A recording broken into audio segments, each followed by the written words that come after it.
Ainda de pé, eu quero convidar nosso irmão HG, né? Nosso irmão Vitor Hugo. No final nós daremos o recado, estará conosco aqui ministrando. Quero convidar a você a estender as tuas mãos sobre a vida desse homem de Deus. Ele vai estar sendo boca de Deus para a sua vida, para a minha vida, em nome do Senhor Jesus Cristo. Deus, nós oramos pela vida do teu servo. Oramos ao Senhor Jesus Cristo pedindo, conduza, direciona, uma vez mais. Papai, que o teu Espírito Santo, Papai amado, possa prepará-lo, capacitá-lo para transmitir tudo aquilo que ele vem estudando, preparando, ouvindo a tua voz. Ó Espírito Santo, vem falar aos nossos corações, cativa a nossa mente, o nosso pensamento no Senhor, como precisamos, como necessitamos da tua presença. Fale conosco, em nome de Jesus Cristo. Amém. Tem que limpar aí o negócio. Não trouxe, deixa eu pegar. Deixa eu pegar.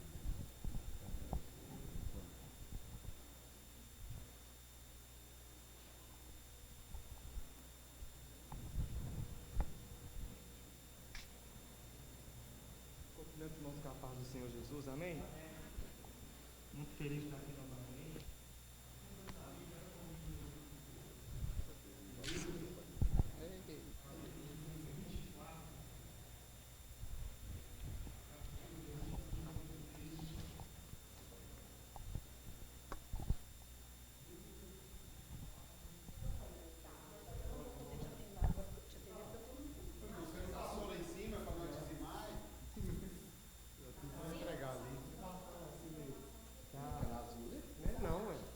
Paninho, um antisséptico. Acho que está sem, acho que acabou na última vez. E eis que 2 deles foram naquele mesmo dia para uma aldeia chamada Emaús, que distante de Jerusalém 60 estádios, e iam falando um com o outro todas as coisas que tinham acontecido.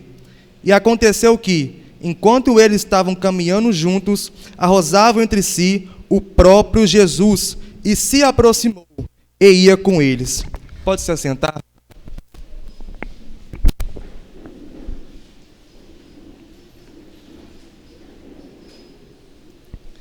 Quero falar com os irmãos hoje, subordinado ao tema Um coração sedento por Cristo.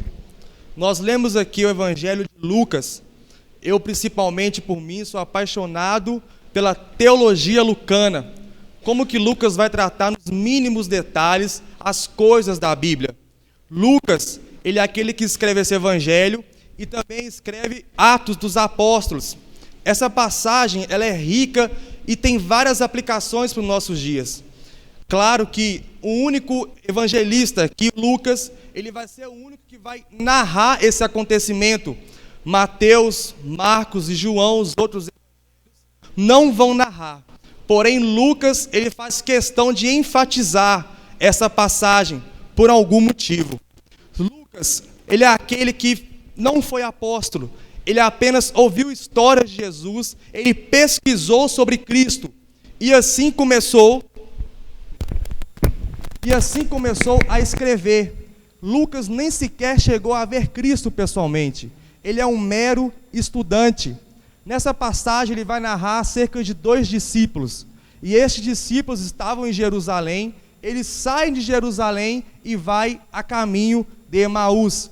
Precisamos deixar claro que esses 2 discípulos, eles não fazem parte dos 11. Aqui eu digo 11 porque na altura do campeonato, Judas já havia suicidado, não fazia mais do credo apostólico. Então aqui estão os 2 discípulos, não fazem parte dos 11. E a Bíblia diz que esses discípulos saem de Jerusalém e vai até a caminho de Emaús. Cerca de mais ou menos 60 estádios, que dá cerca de 11 quilômetros mais ou menos. E eles começam a conversar, começam a falar um com o outro sobre o tal acontecimento que havia acontecido. Lembramos também que existem 2 lugares na Palestina chamado Emaús. Não sabemos certamente qual lugar seja, por definitivo. Mas estes discípulos, eles começam a conversar, começam a falar um com o outro naquele momento. A Bíblia diz que eles começam a conversar sobre tudo o que havia acontecido. Mas o que havia acontecido? A ocasião é que eles eram discípulos, pessoas que seguiam a Jesus e tinham uma esperança em Cristo, tinham uma esperança no Messias. Porém, Jesus, ele foi crucificado, ele foi morto, e ainda não havia aparecido para esses discípulos. Eles não tinham certeza de aonde Cristo estava, aonde Jesus estava. Para eles, a morte de Cristo acabou, parou, não tem mais segmento, não tem mais o que acontecer. Essa é a história do que havia acontecido. Mas gera dentro deles uma chateação, um desânimo enorme, porque eles estavam em Jerusalém com um motivo, de Cristo restaurar Israel. É essa a ideia deles.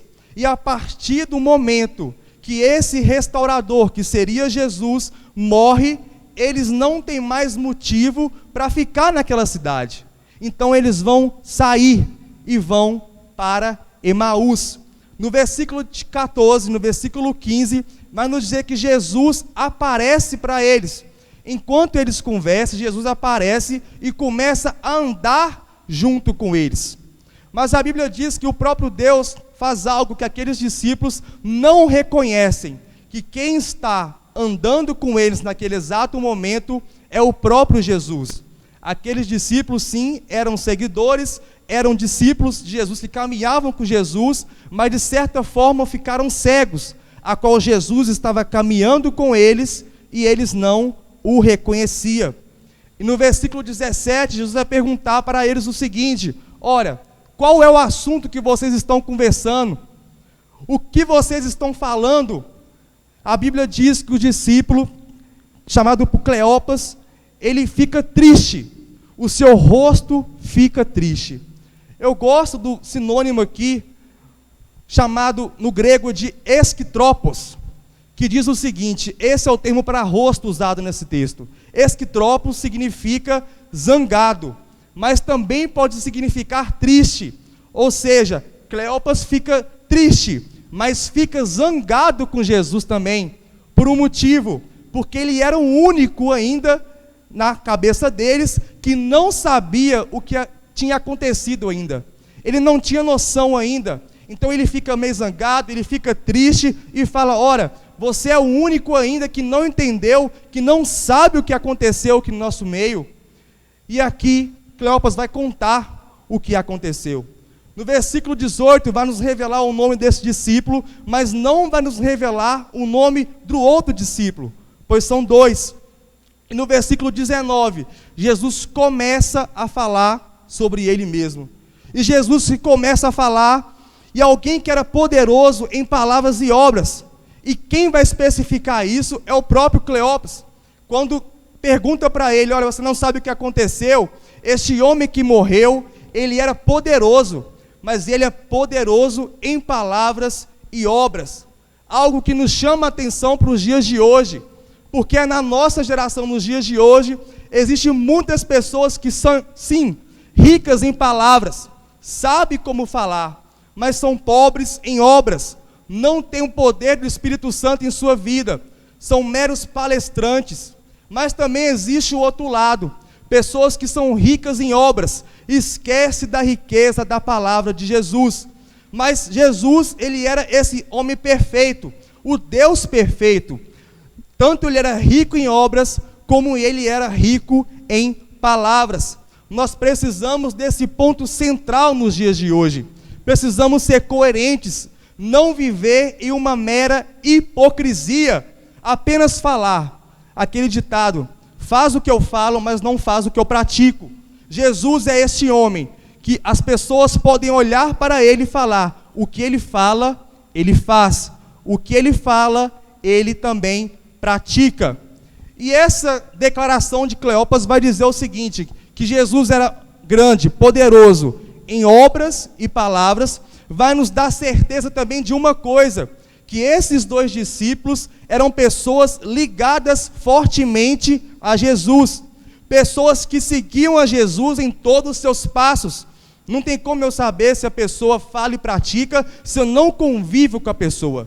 Eu tenho que ter um contato, eu tenho que estar junto com ela.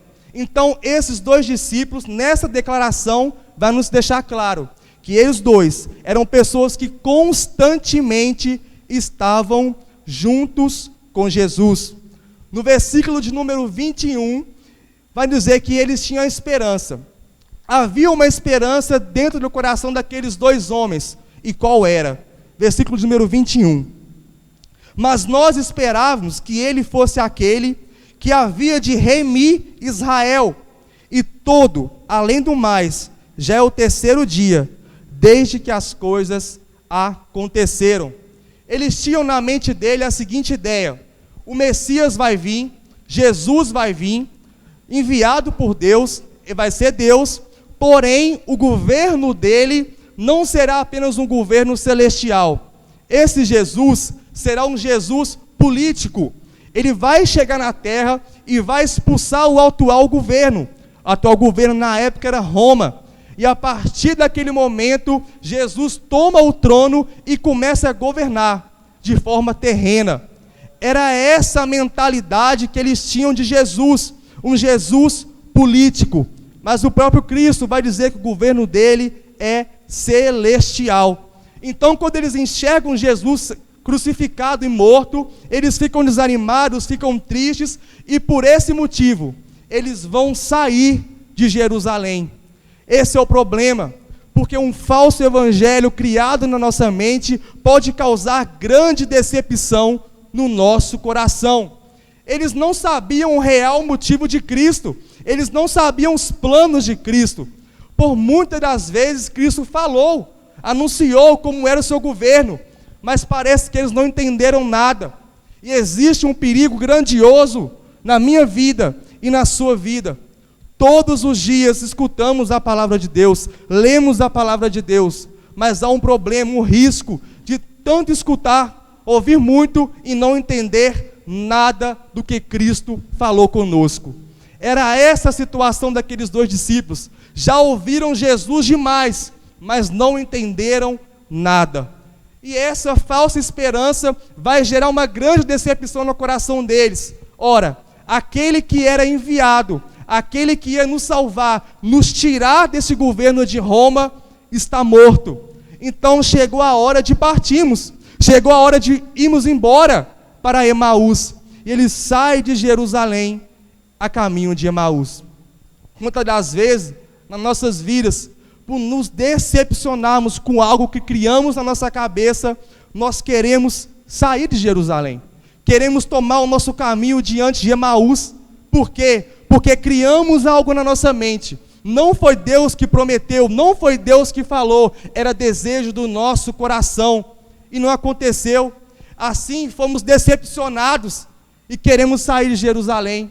Queremos tomar o nosso caminho a Emaús. Mas nessa noite eu quero falar com você.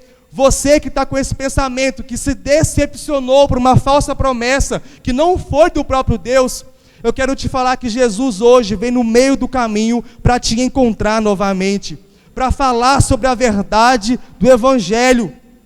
Quantas das vezes isso não aconteceu conosco? Eu lembro de Pedro, que Pedro disse para Jesus o seguinte: olha Jesus, tenha compaixão de ti mesmo.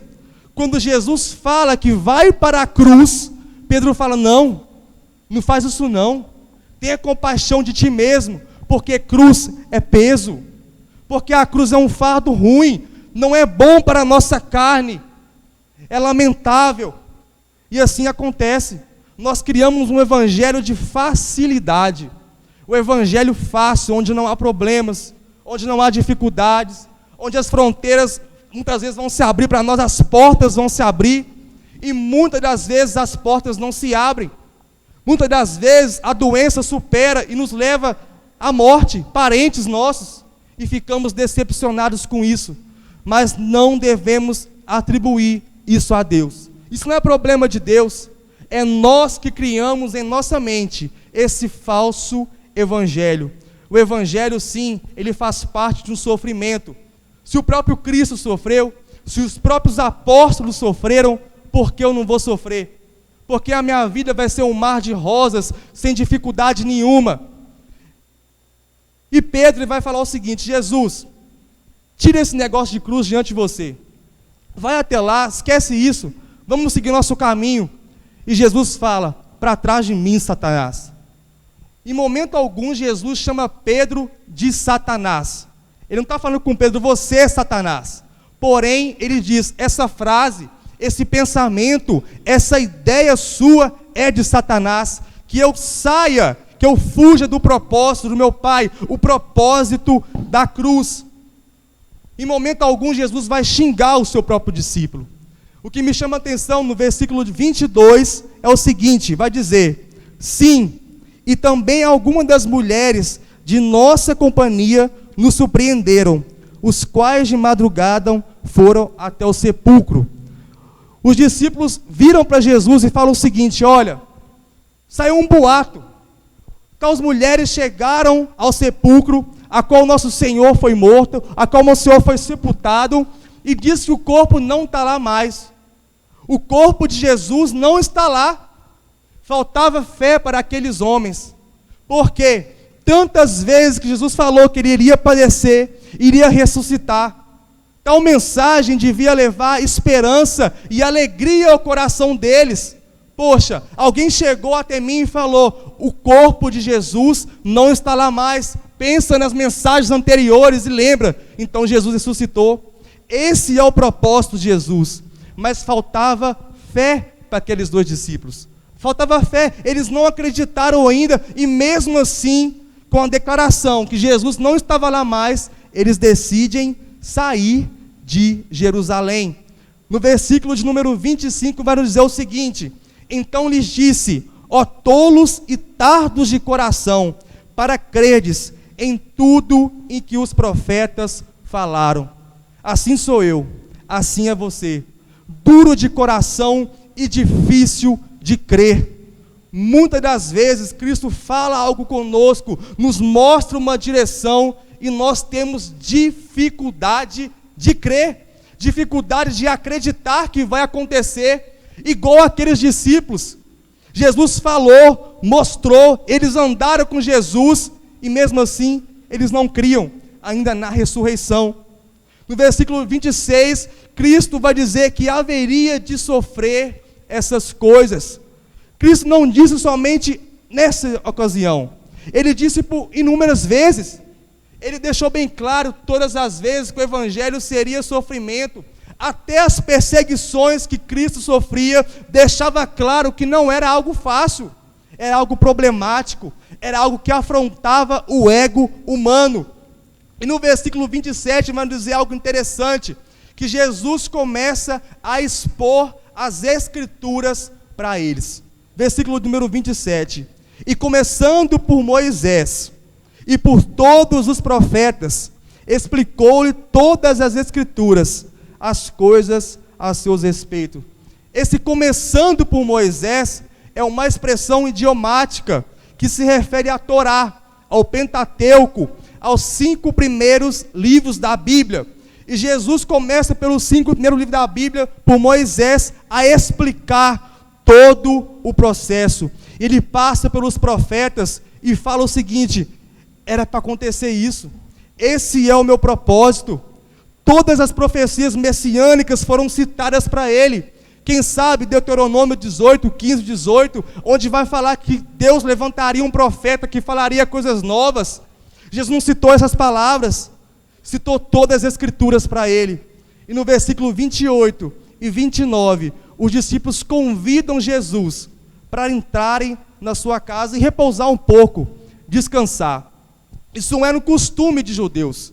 Quando algum judeu se aproxima de alguém e começa a caminhar, automaticamente, quando a tarde já está indo embora, está chegando a noite, eles convidam essa pessoa para passar o restante da noite com eles, pois é perigoso caminhar.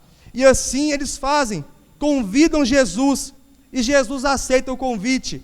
É uma boa oportunidade para Jesus esclarecer, para Jesus começar a pregar o evangelho, para eles entenderem a verdade de Cristo. E no versículo de número 30, vai nos dizer o seguinte: e aconteceu que, estando assentado com eles à mesa, ele tomou o pão, e o abençoou, e partiu, e deu-lhes. É hora da refeição. Jesus pega o pão, abençoa, parte e dá. Uma clara menção de algo que aconteceu há pouco tempo atrás, no tempo deles, na ceia, aonde Cristo está sentado à mesa com seus discípulos. Ele pega o pão, abençoa e parte e dá para os discípulos.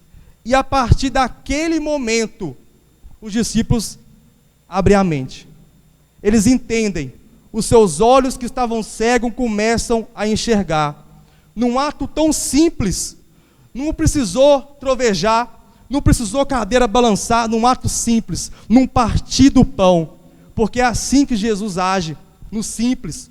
Nós queremos tantas coisas sobrenaturais, não que isso seja errado, nós acreditamos sim no sobrenatural, mas muitas das vezes o próprio Cristo, ele vai se revelar para nós em atos simples, em atos que eu e você não damos muito valor, e é assim que Cristo faz, ele parte o pão, e assim eles enxergam e falam: olha, eu conheço, eu sei quem é esse. Imediatamente Cristo some.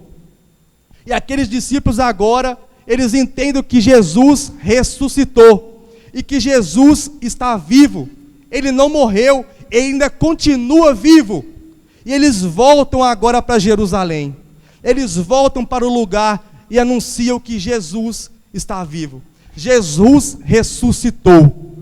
Quem sabe a minha vida, quem sabe hoje a sua vida, não esteja igual daqueles discípulos, pessoas que sofreram, pessoas que criaram uma esperança, tantos planos, tantos projetos no nosso coração, mas do nada se frustrou, do nada, porque não foi algo de Deus, foi algo que eu criei, e assim nesse exato momento eu me decepcionei, parti para Emaús, mas a partir do momento que Cristo encontra com você nesse caminho, Ele te chama de volta, Ele vai te explicar a verdade do Evangelho. E no versículo que me chama a atenção, que é o tema, que é corações sedentos por Cristo, versículo 32 vai dizer: e eles disseram um para o outro, não ardia o nosso coração, enquanto ele conosco no caminho, e quando ele nos abria e explicava as Escrituras. É por isso que o meu e o seu coração deve arder todos os dias, quando a Escritura é revelada, quando a Bíblia é pregada, quando Cristo é anunciado através das Escrituras, o coração deles começou a arder, eles tinham vontade, tinham desejo de querer aprender mais, eles ficaram constrangidos. E o meu coração, e o seu coração como está? Como fica o nosso coração a partir do momento que saímos de Jerusalém e vamos para Emaús? Aonde está o foco do seu coração? O seu coração realmente está em Cristo? O seu coração realmente está em Jesus? Porque se não tiver, ele não vai arder. Mas eles eram discípulos, e o coração deles começaram a arder. Eu quero te perguntar nessa noite, meu irmão, aqueles dois discípulos, aqueles dois homens, criaram na sua mente um falso evangelho. Aqueles dois homens não entendiam da verdade de Cristo.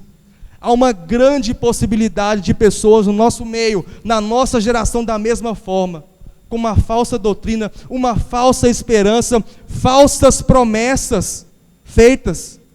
Aquela promessa de Jesus era de judeu, que Jesus restauraria Israel, não vem de Cristo, não vem por Ele, era uma falsa, não era verdade, e eles criaram isso no seu coração, mas pela soberania de Deus, pela graça do nosso Senhor Jesus Cristo, no meio do caminho, Jesus parou eles.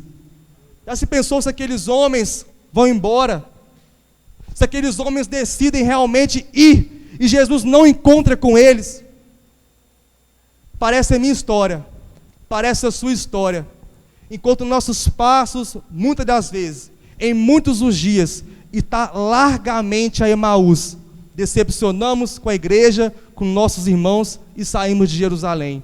Mas graças a Deus, Jesus marcou esse encontro com você nessa noite, para falar o seguinte: Emaús não é o seu lugar, volte para Jerusalém, porque o seu coração precisa arder novamente.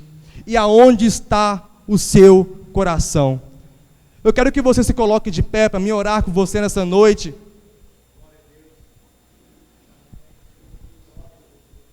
Nosso tempo foi curto, mas creio que Deus passa a mensagem dele no tempo que for. Feche os seus olhos. Pai, em nome de Jesus, quero colocar diante do Senhor cada pessoa, meu Pai. Cada discípulo, Senhor, que está aqui representado, Senhor. Cada pessoa que reconheceu o Senhor um certo dia, caminha com o Senhor, mas muitas das vezes nos decepcionamos, meu Pai, por algo que criamos em nossa mente e queremos colocar a culpa no Senhor. E o Senhor não tem culpa, mas pela Tua graça, pela Tua misericórdia, quando saímos do Teu caminho, o Senhor nos encontra no meio dele. O Senhor nos explica a verdade novamente e nos faz voltar para a presença do Senhor e para a casa do Senhor, meu Pai. E como aqueles discípulos, que o nosso coração venha arder por Ti todos os dias, meu Pai. Em todo momento, quando as Escrituras foram expostas, meu Pai, quando ouvimos a Tua palavra, que o nosso coração venha queimar pelo Senhor, Deus. Nos faz como aqueles discípulos, corações sedentos em ouvir a palavra do Senhor. Abençoe a vida de cada um, meu Pai, e que não possamos nos perder no meio do caminho, mas que possamos continuar em Jerusalém, focados no Senhor e focados na Tua volta. É o que eu te peço, em nome de Jesus Cristo. Amém.